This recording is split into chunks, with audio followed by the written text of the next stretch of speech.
So, hi! Ayan, so magluluto tayo ngayon ng sopas. Ayan, so as you can see is, hindi siya chicken yung ating isasahog ngayon. So, baboy ang ating isasahog dahil, ayun lang yung meron tayo dahil dapat chicken yan. So, ayan, hiwain na natin ng maliliit yan.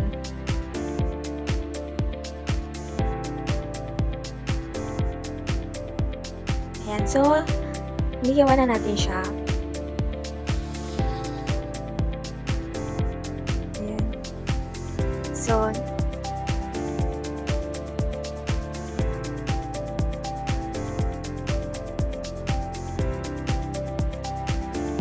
next is onion leaves, cabbage, carrots. Ayan, so hiwain na natin ng pahaba yung ating carrots. So, ayan. Ang ating pampalasa or bawang, sibuyas.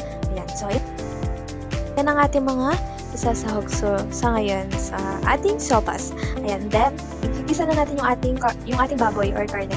So, ayan, gisa-gisa natin dahil, ayan, kailangan natin maluto yung ating baboy. Ayan, ihalo na din natin yung ating garlic and onions. Mix. Takpan natin. Yung macaroni natin, ayan. So, mali yung kanilang nabili. So, ayan.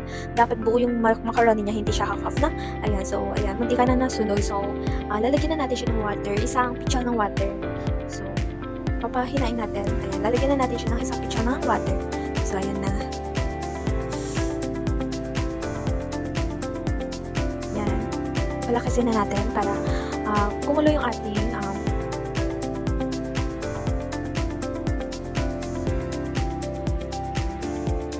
sabaw or ating tubig. Yan. Maglalagay tayo ng dalawang itlog na. Dalawang itlog para isahog natin. Ayan, isasahog natin sa ating sopas later. Ayan. Maglalagay na tayo ngayon ng nor cubes. Ayan. And then, water ulit dahil marami yung ating gagawin sopas ngayon. Ayan, water. And then, tapan natin. Ayan, so mag-wait lang tayo ng mga 5 minutes. Ayan, so malakas yung ating apoy dahil para kumulo pa agad. Ayan, dahil lunch na nga yan and yun ang uulamin natin. Ayan, close muna natin dahil hindi pa kumukulo and then, ayan, later. Ayan, so lalagyan na natin ng kanyang salt para medyo may lasa.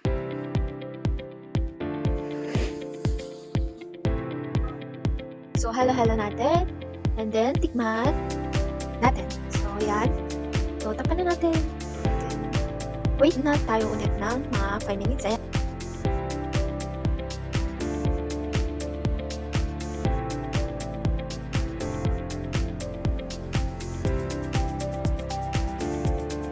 Tapos ang ating itlog. Ayan. So, I'll find yung ating ilalagay na kanyang gatas or frog. Ayan. Ihulog na natin ang ating macaroni. Tapat.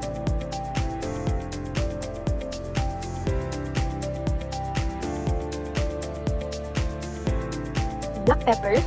Ayan, yung durog yan ha. Ayan, so ayan. Lagyan na natin yung ating gatas. Then mix. And then close. Ayan, ilalagay na natin yung ating carrots. So, ayan, medyo mabilis. Ayan, dahil medyo matigas yan, kailangan na natin siyang ihalo sa ating sopas para medyo lumambot ang ating carrots. So, ayan. Egg. Ayan yung kanina. So, hiniwa-hiwa ko na para lagay na lang, no? Ayan, then mix. Ayan, so next natin later is onion. Ilalagay natin yung onion, but ngayon is takpan muna natin.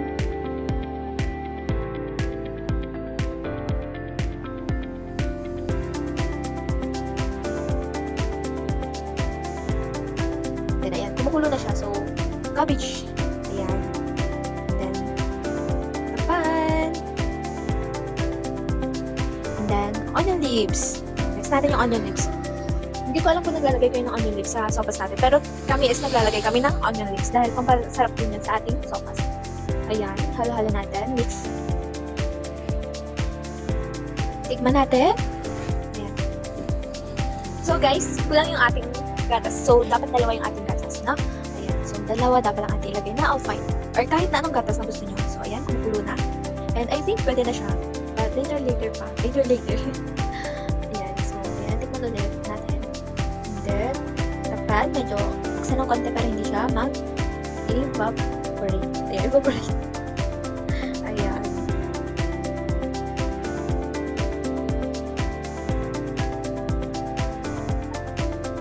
Ayan, then luto na siya, puwede na nating kainin. So, ayan yung ating, sopas. Ayan, may itlog siya. Ayan yung ating finished product na ating niluto. So, guys, ayan. So, dapat dalawang ating gatas. Okay, ayan na, tcharan!